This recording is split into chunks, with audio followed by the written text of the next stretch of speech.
নমস্কার বন্ধুরা, কেমন আছো সবাই? আশা করি সকলেই ভালো আছো। আমার চ্যানেলে সকলকেই স্বাগত জানিয়ে আরও একটা নতুন ভিডিও শুরু করছি।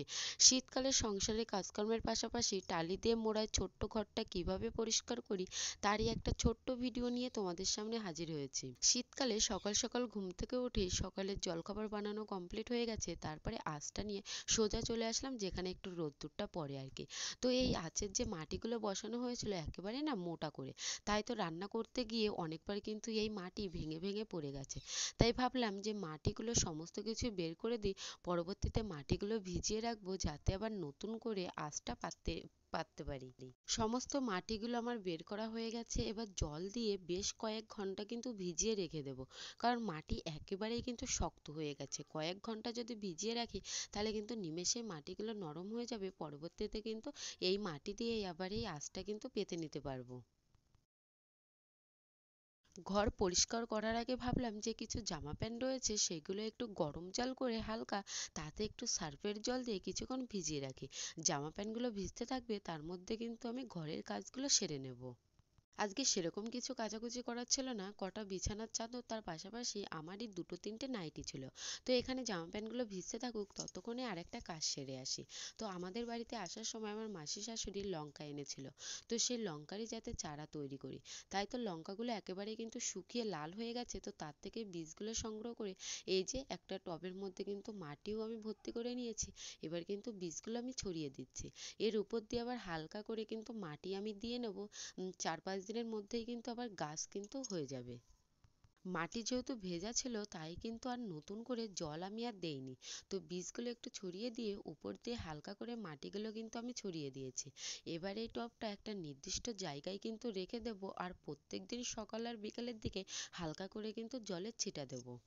তো এখানে আমার কিন্তু বীজগুলো ছড়ানো কমপ্লিট হয়ে গেছে, এবার একটা নির্দিষ্ট জায়গায় কিন্তু রেখে দিলাম। তো চলো এবার গিয়ে ঘরের কাজগুলো সেরে নিই।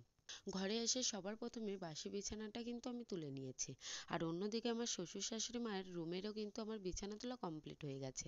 আর এদিকে হচ্ছে আমি নতুন বিছানার চাদর পেতে নিয়েছিলাম গতকালই, কিন্তু বালিশের কভারগুলো চেঞ্জ করতে একেবারেই কিন্তু সময় ছিল না। তাই আজকে ভাবলাম বালিশের কভারগুলো চেঞ্জটা করে নিই। এতটাই ভুলো মন যে কাভারগুলো যে কেচে দেবো সেইটাই আর মনে নেই। তাই আগে ভাগেই কিন্তু কিছুটা জামা প্যান্ট ছিল সেইগুলো কিন্তু ভিজিয়ে দিয়েছি, আর এই সমস্ত কিছু রেখে দিচ্ছি। গতকাল আবার সকাল সকাল উঠে সমস্ত কিছু কেচে ধুয়ে মেলে দেবো। আমার মনে হয় ছোট্ট একটা সাজানো গোছানো সংসার শুধু আমি পছন্দ করি না, আমার মতো সব মেয়েরাই কিন্তু চায় যে তার একটা ছোট্ট সাজানো গোছানো সংসার হোক, যে সংসারটা সে তার নিজের মতো করে গুছিয়ে চলবে, যে সংসারে তার নিজের স্বাধীনতা থাকবে। ঘরের বিছানাটা আমি তুলে নিয়েছি, এবার সোজা চলে আসলাম বারান্দায়। তো বারান্দায় এসে তাড়াতাড়ি করে চৌকির উপরে যে ফ্যানটা ছিল ফ্যানটা আমি পরিষ্কার করে নিচ্ছি। আর এই চৌকিতে কিন্তু কেউ ঘুমায় না, বিশেষত গরমকালে আমার শ্বশুর মশাই দুপুরবেলা খাওয়া দাওয়া করার পরে এই জায়গাটাই কিন্তু ঘুমায়। তাই তো এখানে সেরকম একটা কিন্তু প্রত্যেকদিন পরিষ্কার করা হয় না, তো সপ্তাহে ওই যে 3-4 দিন পরিষ্কার করা হয়। তাই তো ঘর পরিষ্কারের পাশাপাশি আগেই কিন্তু সোজা চলে আসলাম বারান্দার চৌকিটাও পরিষ্কার করার জন্য, কারণ এখনো কিন্তু ঘরে শোকেসটা কিন্তু পরিষ্কার করা আমার বাকি রয়েছে। তো চলো এখানেও পরিষ্কার করা হয়ে গেছে, আগে ফ্রিজ থেকে মাছগুলো বের করে রেখে দিই, যেহেতু দুপুরের রান্নাটা আমাকে কিন্তু আবার উনুনেই সেরে নিতে হবে। তো মাছগুলো তাড়াতাড়ি করে বাইরে বের করে হালকা একটু জল দিয়ে ভিজিয়ে রেখেছিলাম। এবার সোজা চলে আসলাম আল্লা শোকেসটা একটু পরিষ্কার করে নেওয়ার জন্য। কেন জানি না আমি যেখানে রান্না করি সে রান্নাঘর আর আমাদের এই বড় ঘর একেবারেই কিন্তু জয়েন্টেই। তাই তো রান্না করলে সমস্ত ধোঁয়াগুলো না বড় ঘরেই চলে আসে, আর ঝুলের পরিমাণটাও বেশ কিন্তু পড়ে।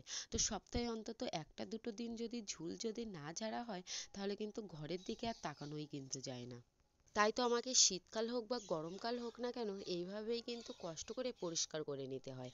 আর এখন যেহেতু শীতকালের বেলা কোন কাজটা থেকে কোনটা করব সেটা কিন্তু বুঝে উঠতে উঠতে সময় কিন্তু চলে যায়। এখনো কিন্তু আমার দুপুরের ভারী ভারী রান্না করাই কিন্তু বাকি রয়েছে। তাই ভাবলাম যে আজকে রান্না করতে লেট হয় ঠিক আছে, আগে ঘর বাড়িটা আগে একটু পরিষ্কার করে নিই। অনেকেই মনে করে শুধু এই ভিডিওর মাধ্যমেই এই অল্প কিছু কাজ করে শুধু ইউটিউবে আপলোড দিলেই হয়ে যায়, কিন্তু তা নয়। ক্যামেরার পিছনে কিন্তু এরকম অনেক বাড়তি কাজগুলো থাকে, আর এই সমস্ত ভিডিওগুলো করতে কিন্তু অনেকটা কিন্তু সময় নেয়, যেগুলো 8 মিনিট 10 মিনিটের ছোট্ট ভিডিওর মাধ্যমে তোমাদের কাছে কিন্তু তুলে ধরি।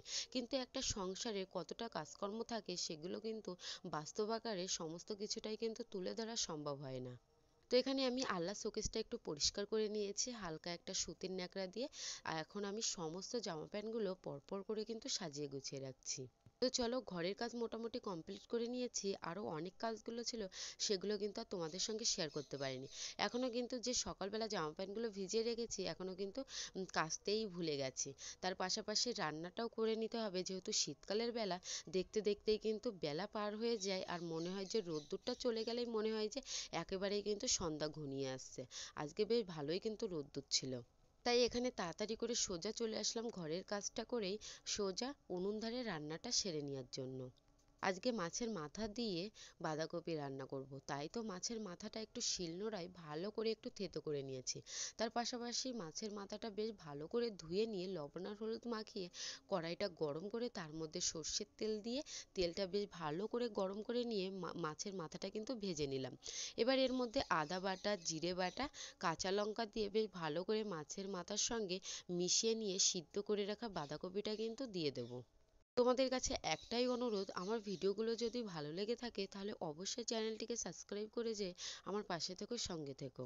এইভাবে বাঁধাকপি সিদ্ধ করে নিয়ে রান্না করলে খেতে কিন্তু বেশ ভালো লাগে আর কি। আর অতটা কিন্তু সময় লাগে না রান্না করার সময়। তো মাছের মাথাটা বেশ ভালো করে সমস্ত মশলার সঙ্গে মিশিয়ে নিয়ে সিদ্ধ করে রাখা বাঁধাকপি, তার পাশাপাশি দুটো আলু দিয়ে নিয়েছিলাম ছোট ছোট সাইজের। সমস্ত কিছু বেশ ভালো করে কিন্তু মিশিয়ে নিচ্ছি। এবার এক এক করে সমস্ত মশলাগুলো কিন্তু দিয়ে নেব। এখানে তো আমার বাঁধাকপিটা রান্না তো প্রায় শেষের দিকে, তার পাশাপাশি মুসুরির ডালও কিন্তু সিদ্ধ করে রেখেছিলাম।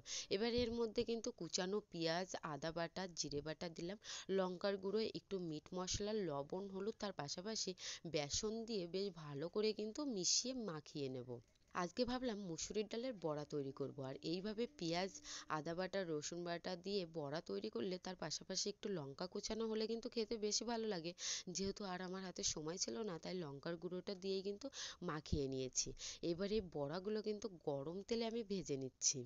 গরম ভাতের সঙ্গে গরম গরম কিন্তু এরকম মুসুরির ডালের বড়া হলে খেতে কিন্তু বেশ ভালো লাগে।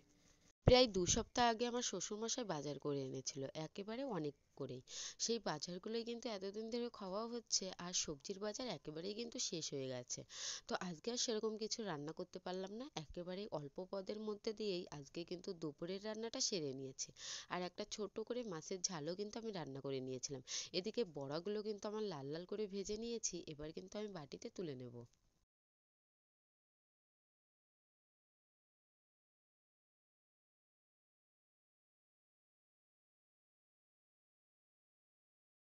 দুপুরে রান্নাবান্না সেরে খাওয়া দাওয়াটাও কিন্তু কমপ্লিট হয়ে গিয়েছিল। বিকেলবেলায় রাস্তায় আসতেই দেখতে পেলাম যে গাছের পেঁপেটা পেকে গেছে, আর আমাদের গাছের পেঁপে পেকে গেলে সেরকম কিন্তু ওপরের কালারটা কিন্তু বোঝাই যায় না। চলো আমাদের গাছের জবা ফুল দেখায়। তো ফুলটা কিন্তু ভীষণ সুন্দর, আর এরকম থাবা গাঁদা ফুল দেখতে বেশ কিন্তু ভালো লাগে আর কি। আর বিকেলের আকাশটা ভীষণ কিন্তু সুন্দর ছিল, একটা গাছে একটা ফুলই ধরে রয়েছে, তাই কিন্তু ফুল গাছের সৌন্দর্যটা দ্বিগুণ কিন্তু বেড়ে গেছে। এদিকে তোমাদের দাদাভাই পাকা পেঁপেটা দেখে দৌড়ে গিয়ে কিন্তু কাঁচি এনেছে, তো পেঁপেটা কেটে নেওয়ার জন্য। তো এখানে আস্তে আস্তে কিন্তু পেঁপেটা কেটে নিচ্ছে, আর এদিকে আমি হাত দিয়ে দেখাচ্ছিলাম, দেখো আমাদের আর একটা গাছে একটাই মাত্র পেঁপে ধরেছে। তো এই পেঁপেটা তো একেবারেই কিন্তু ভিতরে পেকে গেছে, আর উপরে কালার দেখে কিন্তু বোঝাই যায়নি যে পেঁপেটা পেকে গেছে। এরকম গাছ পাকা পেঁপে খেতে আমার কিন্তু ভীষণ ভালো লাগে। আর অন্যদিকে আমার শ্বশুর মশাই কিন্তু দাঁড়িয়ে রয়েছে। বাবাকে বললাম একটু দাঁড়াও, তাড়াতাড়ি করে পেঁপেটা কেটে নিই যাতে সকলেই মিলে একসঙ্গে খেতে পারি। আজকের ভিডিওটি আমি গাছের পেঁপে কাটা দিয়ে শেষ করলাম। ভিডিওটি ভালো লাগলে